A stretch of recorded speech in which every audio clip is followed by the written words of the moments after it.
આજે આપણે કંઈક અલગ ટ્રાય કરીશું, કેમ કે ઠંડીની મોસમ આવી છે તો કંઈક ગરમા ગરમ ખાઈએ તો ખૂબ જ મજા પડી જાય. તો ચાલો વધારે ટાઈમ વેસ્ટ કર્યા વગર આ રેસીપી બનાવવાનું શરૂ કરીએ.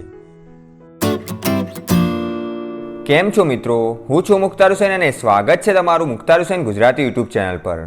તો સૌપ્રથમ આ રેસીપી બનાવવા માટે આપણે સૌથી પહેલાં મિક્સરનો જગ લઈશું અને આ જગની અંદર 4 થી 5 લીલા મરચાં લેવાના. આ મરચાં મીડિયમ તીખા હોય એવા લેજો. મરચાઓને નાના ટુકડાઓમાં કરીને આમાં નાખી દેવાના.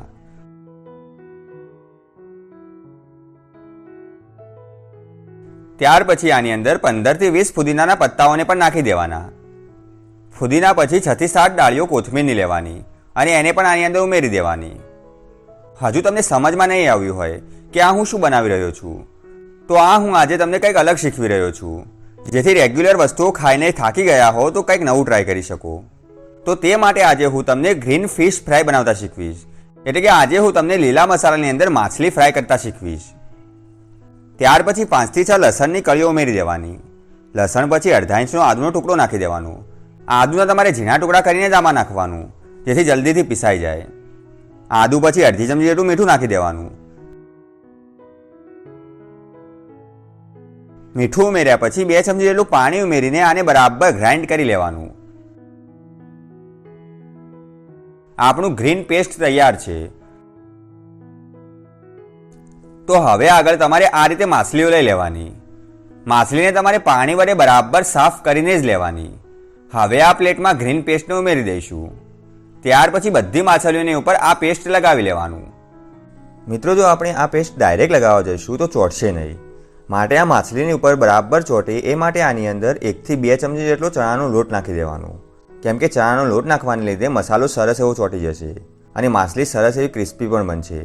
તો તે માટે તમારે ચણાના લોટનો ઉપયોગ કરવો પડશે.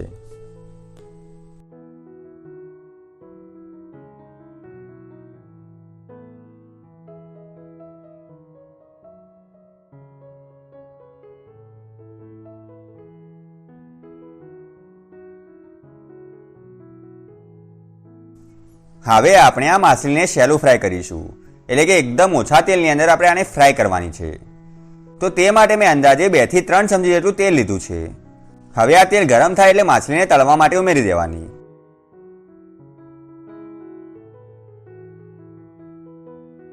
પહેલા એક સાઈડને બરાબર ચડવી દેવાની.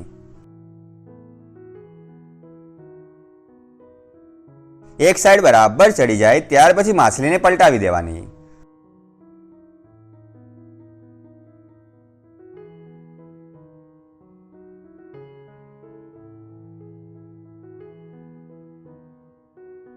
હવે આ સાઈડને પણ તમારે બરાબર ચડવા દેવાની છે.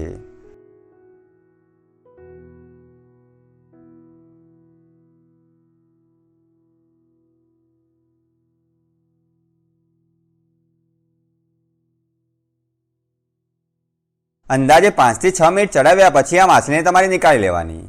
કેમ કે માછલીને ચડતા વધારે વાર નથી જતી, તો તે માટે 6 થી 7 મિનિટ કે 8 મિનિટ જેવું થઈ જાય એટલે તમારે માછલીને નીકાળી લેવાની. અથવા તો તમારે આમાંથી એક માછલી લઈને ચેક કરી લેવાની. જો માછલી બરાબર ચડી ગઈ હોય તો પછી તમારે નીકાળી લેવાની.